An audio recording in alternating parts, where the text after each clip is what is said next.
Assalamualaikum warahmatullahi wabarakatuh. Waalaikumsalam warahmatullahi wabarakatuh. Selamat pagi. Pagi. Ya, pagi ini kita kembali bertemu ya untuk pelajaran biologi. Namun sebelum kita masuk ke materi, kita berdoa dulu ya. Berdoa dimulai. Bismillahirrahmanirrahim. Rabbi sholli sadri wa yassir li amri wahlul 'uqdatam min lisani yafqahu qawli. Rabbana zidna uluman nafi'atan warzuqna fahman jayyida wa wafi'na amalan maqbula. Rabbi yassir wa la tu'assir, Rabbi tammim bil khair ya arhamar rahimin. Sehat kuliah, sehat kerja, sehat ya Allah. Alhamdulillah ya, kita masih diberikan kesehatan dan juga kesempatan. Yang tidak hadir pagi ini Husni. Oke, Husni, Wardah, Ido, ada lagi?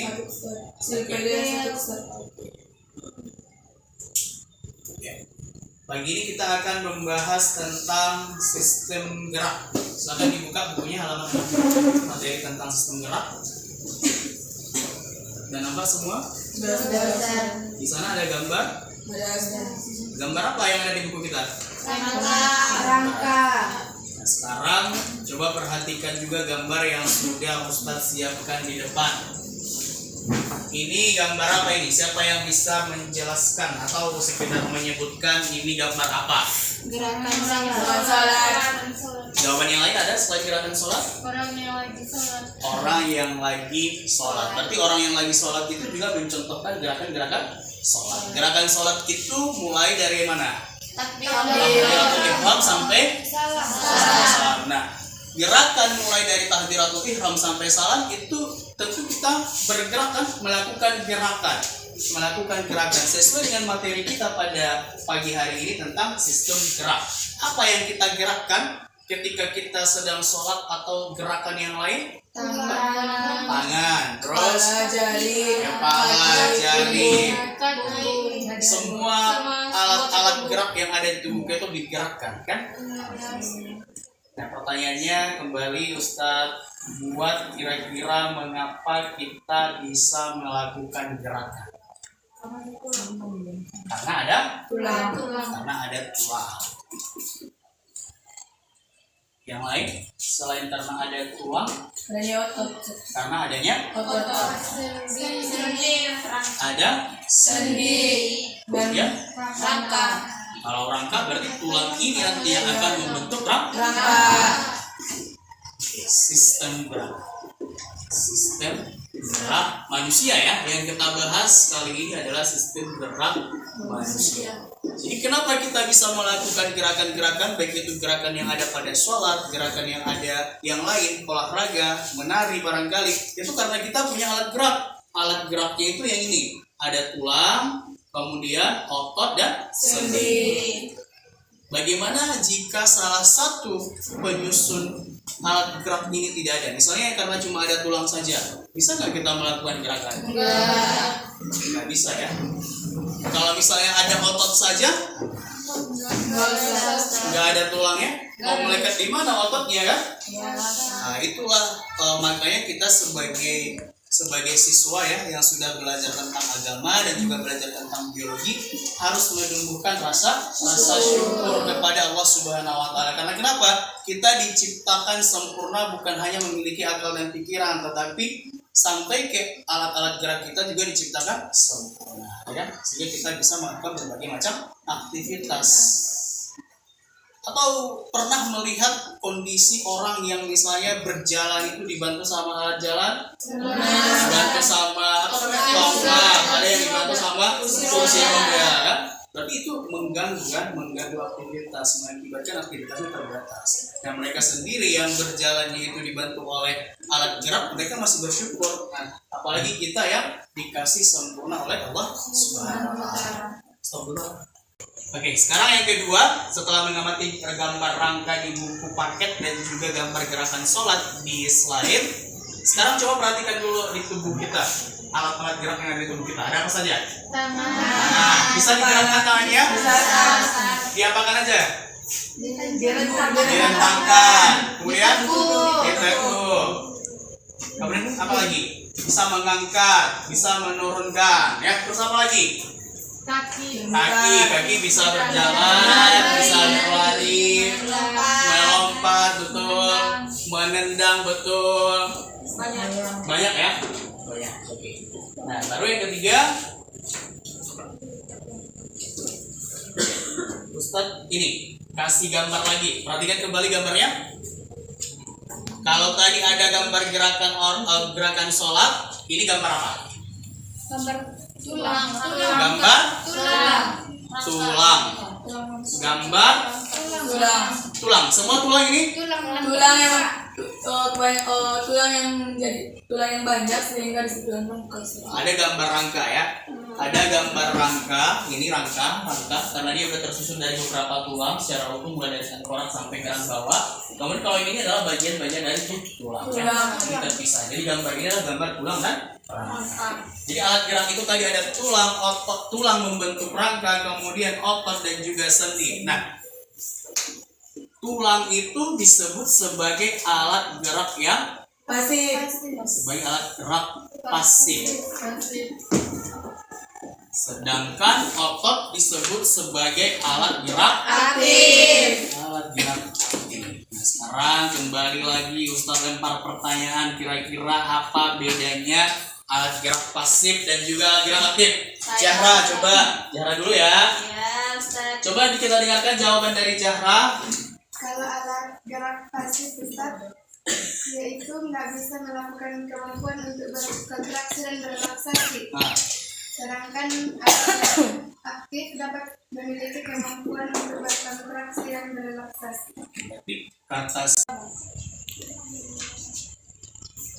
kata Zahra tadi disebut alat gerak pasif karena tidak bisa melakukan kontraksi dan juga relaksasi. Kalau yang aktif berarti kebalikannya. Iya. Kalau yang aktif kata Zahra tadi berarti ini bisa ya, atau dapat melakukan Kontraksi dan relaksasi. kontraksi dan juga relaksasi. Ada jawaban yang lain selain ini? Sama Ustaz. Sama yang lainnya? Setuju semuanya apa yang disampaikan oleh teman Anda semua? Oke, betul ya. Tulang dan rangka itu dikatakan sebagai alat gerak pasif karena dia tidak bisa melakukan kontraksi dan juga relaksasi. Sementara otot itu dikatakan sebagai alat gerak aktif karena dia bisa melakukan kontraksi dan relaksasi. Atau bisa juga kita sebut seperti ini. Tulang itu disebut alat gerak pasif karena tulang itu digerakkan oleh otot. Tulang itu bisa bergerak, kita itu bisa berpindah, tulang kita bisa melakukan aktivitas gerakan karena dia digerakkan oleh otot, sehingga otot ini disebut aktif. Nah, selain kontraksi dan relaksasi, kira-kira apa lagi beda antara tulang dengan otot ya? Selain fungsinya tadi, fungsinya ada yang sebagai sebagai alat gerak aktif dan juga sebagai alat gerak pasif. Kira-kira apa lagi bedanya? Beda otot dan juga tulang dan rangka. Kalau rangka jelas kumpulan dari beberapa tulang, dan kira-kira apa yang membedakannya lagi? Tulang itu keras. Betul, tulang itu keras. Kenapa tulang kita bisa keras? Karena tersusun atas air garam-garam mineral. Disusun oleh atas air, garam-garam mineral dan Bahan seluler. bahan seluler. Garam-garam mineralnya itu apa? Kalsium. Kalsium. Sehingga kita disuruh untuk minum susu. Kan kita disuruh untuk minum susu untuk pembentukan tulang agar tulang kita tidak mudah rapuh. Karena pada susu terdapat ini zat kalsium yang bagus sekali untuk pertumbuhan tulang. Nah, maka tulang ini bersifat keras karena disusun oleh garam-garam mineral dan zat seperti kalsium dan juga ada namanya kolagen ya. Kolagen ini serabut-serabut yang menyebabkan tulang kita menjadi padat dan keras. Sementara otot tadi fungsinya berbeda. Ada yang aktif, ada yang pasif. Kemudian tulang itu keras, padat. Kalau otot, coba Disusun dibaca. oleh filmen aktin dan myosin. Disusun oleh myofibril. Myofibril atau protein serabut-serabut otot yang terdiri dari aktin dan myosin. Oh ya, itu dia kurang lebih perbedaan antara tulang dengan otot. Nah sekarang coba dulu didiskusikan dengan teman semejanya jenis-jenis tulang penyusun rangka manusia. Jadi tulang-tulang apa saja yang menyusun rangka manusia? Gimana, udah selesai diskusinya? Diskusi tentang tulang-tulang penyusun rangka manusia. Boleh dihapus dulu papan tulisnya? Siapa yang hapus? Nah itu boleh. Sekarang kita bahas tulang ya. Sambil diperhatikan juga gambar yang ada di ini. Gambar yang ada di depan. Gambar apa ini? Tengkorak manusia ya.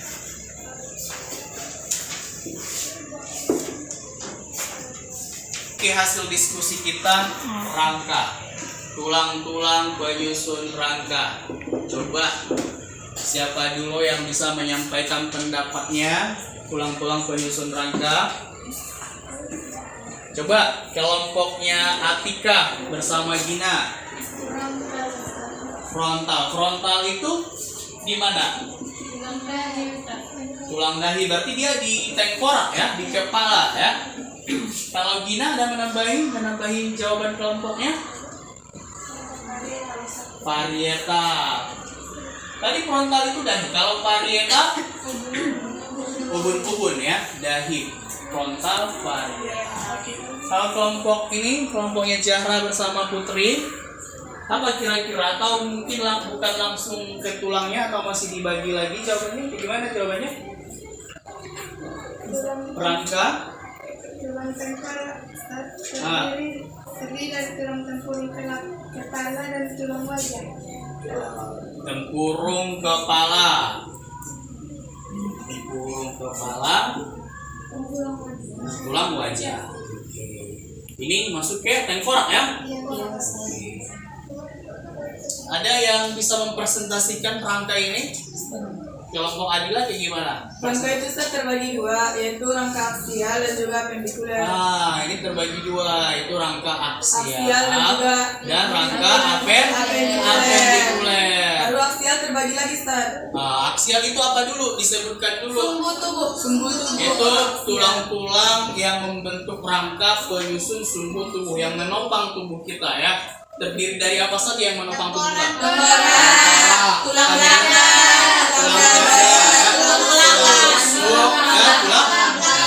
Betul. Kalau dia apendikuler atau apendikular itu tulang apa saja? Tulang bahu, tanggul. Gerak atas ini termasuk ini ya.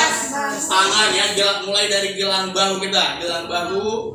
Kemudian kalau di anggota gerak bawah, gelang panggul dan juga kaki. Betul. Yang lain sama kelompoknya. Kalau ada yang kurang-kurang bisa ditambah ya. Rangka itu dibagi menjadi dua, rangka aksial dan juga rangka apendikuler. Kalau aksial dia itu kata kuncinya menopang sumbu tubuh.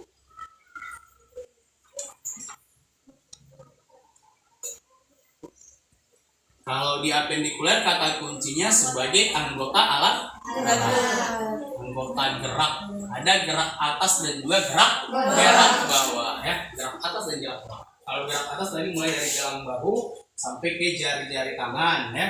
Kalau dia gerak bawah mulai dari gelang panggul sampai ke jari-jari tangan. Kita perhatikan lagi gambar di depan. Ini adalah gambar tengkorak. Tadi ada kelompok yang menyebutkan kalau tengkorak itu terdiri dari tempurung kepala dan juga wajah. Nah, sekarang kita coba isi, di sini masih kosong nama-nama tulangnya. Kita sesuaikan dulu nomor-nomor yang masih kosong ini dengan nama-nama tulang yang ada di buku kita ya. Bisa ya? Bisa kita mulai? Bisa. Nomor 1 itu tulang apa? Ubun-ubun. Itu apa? Parietal. Nomor 2. Pelipis. Pelipis itu sama dengan tengkorak. Betul. Nomor 3. Tulang apa ini di belakang? Occipital tulang belakang. Betul. Nomor 4. Rahang bawah. Mandibula, rahang bawah. Nomor 5. Di tengah. Nomor 5 itu di tengah posisinya. Tulang lidah. Lidah. Apa lidah? Iodium. Betul. Nomor 7. Tulang lah. Maksila. Nomor 6 dulu ya? Tulang Oke. atas Nat. 6 itu maksila, betul. Nomor 7. Pipi zigot. Nomor 8. Nasal, hidung. Nomor 9. Air mata. Lakrima. Nomor 10. Baji apa? Sphenoid. Nomor berapa sekarang? 11. Dahi tadi adalah Frontal. Oke, berarti anak-anak Ustaz sudah bisa menentukan nama-nama tulang ya, menentukan dan juga menyebutkan nama-nama tulang penyusun tengkorak. Kita lanjutkan gambarnya. Nah, ini adalah gambar tulang dada dan juga tulang rusuk. Tulang dada itu yang ini. Tampak yang di tengah. Yang paling atas itu namanya tulang bulu. Tulang bulu atau kepala tulang dada. Atau bahasa biologinya apa kemarin? Bahasa latinnya Manubrium sterni. Kalau yang di tengah tulang badan corpus sterni. Kalau ini namanya pedang-pedang atau tajung pedang ya. Tajung pedang itu processus xiphoid. Kalau tulang rusuk ada berapa ruas semuanya? 7. Semuanya 12 ruas. 7 ruas rusuk atau disebut dengan costa vera. Kemudian 3 ruas rusuk palsu atau costa spuria dan 2 ruas rusuk yang disebut dengan costa frontuante. Oke, kita lanjutkan. Tadi Ustadz udah tampilkan gambar tengkorak, tulang dada dan tulang rusuk. Sekarang perhatikan lagi gambar yang di depan. Ini adalah gambar dari tulang belakang itu disebut dengan vertebrae, kan? Vertebrae atau vertebra. Pernah dengar kata vertebra? Biasanya ada hewan kan? Ada hewan vertebrata dan hewan invertebrata. Tapi kalau dia vertebrata ada tulang belakangnya. Kan? Nah, tulang belakang ini dibagi lagi. Ada 7 ruas tulang leher yang disebut dengan cervicalis, betul, cervix. Kemudian 12 ruas tulang punggung. Nah, jadi habis leher ada tulang punggung, disebut thoracalis, betul. Kemudian di bawahnya tulang punggung 5 ruas tulang pinggang yang disebut dengan lumbalis. Nah, di bawahnya lagi ada 5 ruas tulang sacrum dan 4 ruas tulang ya. Itu dia rangka aksial. Nah, sekarang ini adalah rangka apendikuler. Apendikuler itu ada gelang bahu sama gelang pinggul ya. Kalau gelang pinggul dulu kita bahas gambar yang ini, perhatikan semuanya. Ada 3 tulang di sini ya. Ada tulang duduk, tulang usus. Tulang usus disebut apa? Ilium. Tulang duduk ischium. Tulang kemaluan pubis. Kalau anggota gerak atas, mana semua anggota gerak atas ini? Coba. Lengan atas. Sebelumnya kan gelang bahu dulu. Gelang bahu terdiri dari ada selangka yang disebut dengan clavicula. Kemudian ada scapula. Terus lengan atas humerus. Kemudian hemufil. Pergelangan tangan, telapak tangan, jari-jari tangan. Nah, kalau anggota gerak bawah, paha ya, paha, femur, kemudian patella, ada tulang kering, ada betis, kemudian pergelangan kaki, telapak kaki, jari kaki,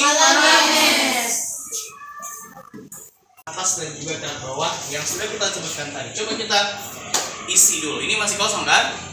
Mulai gambar A dulu ya, yang A ini, yang A. Itu gambar apa yang A-nya? Anggota gerak atas. Yang ini anggota gerak atas. Coba ini masih kelompok dengan teman semejanya. A itu gambar apa? Tulang lengan atas atau merus. Humerus. Betul. B. Hasta. B.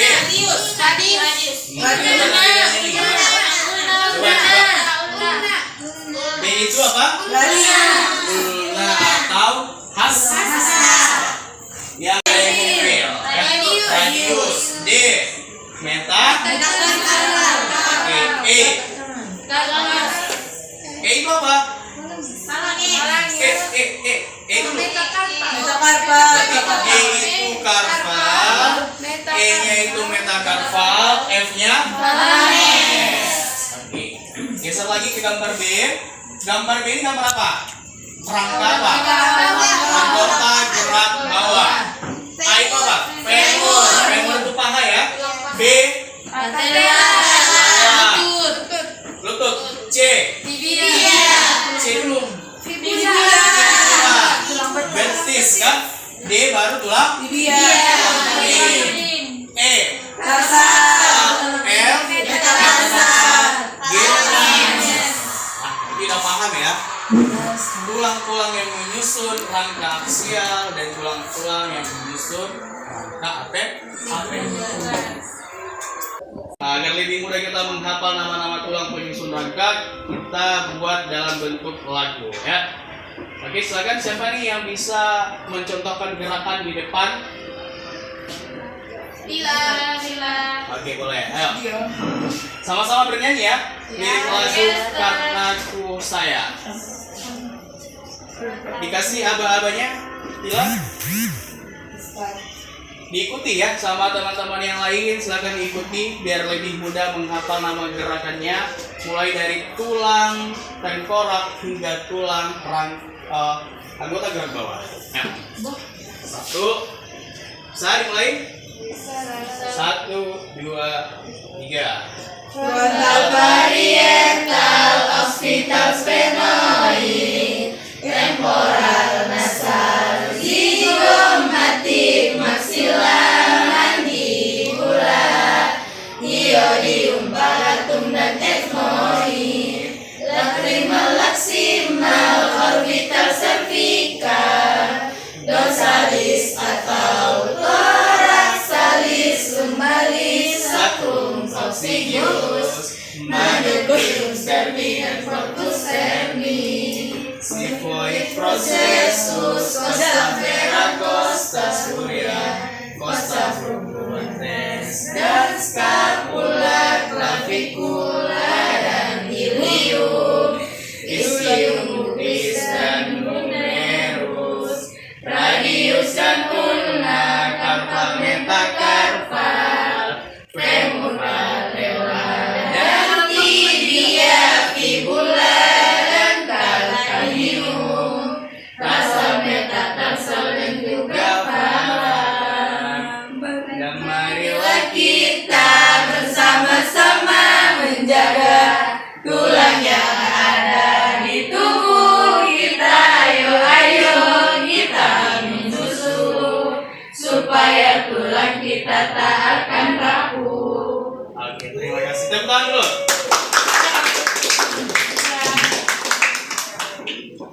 Kelainan ya, kelainan atau penyakit pada sistem gerak manusia ya.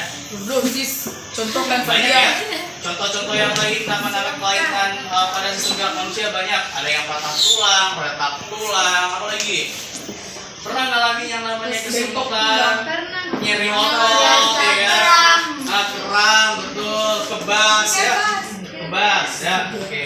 Nah, yang Ustadz tampilkan ini adalah kelainan pada tulang belakang. Posisi duduk. Jadi ketika kita belajar atau duduk ngapain aja, posisi duduk yang benar itu seperti ini. Posisi duduk yang benar ya. Kalau misalnya terlalu bungkuk, itu nanti akan terjadi kifosis ya.